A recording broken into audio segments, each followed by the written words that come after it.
గతంలో దౌర్జన్యాలు గూండాయిజాలతో నిండిన రూరల్ నియోజకవర్గాన్ని ఇప్పుడు గుడిగా మార్చిన ఆదాల పేర్నేటి కోటేశ్వరరెడ్డి. భుజభుజ నెల్లూరులో గతంలో అభివృద్ధి చేసింది ఆదాల, ఇప్పుడు చేసింది ఆదాల. శ్రీధర్ రెడ్డికి ఓటు, అరాచకానికి చోటు. ఆదాలకు ఓటు, అభివృద్ధికి చోటు. పేర్నేటి కోటేశ్వరరెడ్డి. మనందరికీ తెలుసు, నెల్లూరు రూరల్ నియోజకవర్గం గతంలో ఆదాల ప్రభాకర్ రెడ్డి గారు ఇన్ఛార్జిగా ఉన్నప్పుడు ఈ ప్రాంతాలన్నీ కూడా ఇప్పుడు మనం తిరుగుతుంటే ఎక్కడ చూసినా సిమెంట్ రోడ్లు ఉన్నాయి. అవన్నీ కూడా ప్రభాకర్ రెడ్డి గారి నాయకత్వంలో ఆ రోజు వేసినటువంటి రోడ్లే అని చెప్పి నేను ఈ సందర్భంగా తెలియజేస్తున్నా. అదేవిధంగా ఈరోజు మెయిన్ రోడ్లు అయితేనేమి, ఇంకా కొన్ని సప్లైన్ రోడ్లు అయితేనేమి అన్నీ కూడా ఈరోజు జరుగుతూ ఉన్నాయి.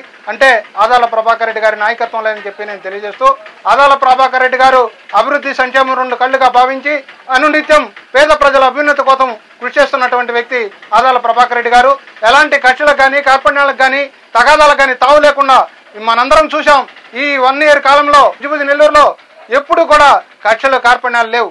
గతంలో చూస్తే 15 రోజుల్లో ఒక మర్డర్ జరిగేది.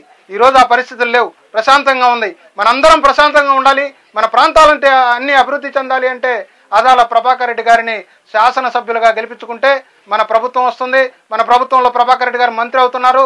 మంత్రి అయిన వెంటనే ఈ గ్రామంలో ఎక్కడైతే మిగిలి ఉన్నాయో అవన్నింటినీ కూడా పూర్తి చేసేందుకు మనందరం కూడా కృషి చేస్తారని చెప్పి నేను మనవి చేస్తూ, అదేవిధంగా ఈ కార్యక్రమానికి మనందరి మధ్య ఉన్నటువంటి నా సోదరి హిమబిందమ్మ గారు వచ్చినప్పుడు ఎక్కడ చూసినా అఖండ స్వాగతం పలికినందుకు మీ అందరికీ కూడా పేరు పేరు నా కృతజ్ఞతాబంధం.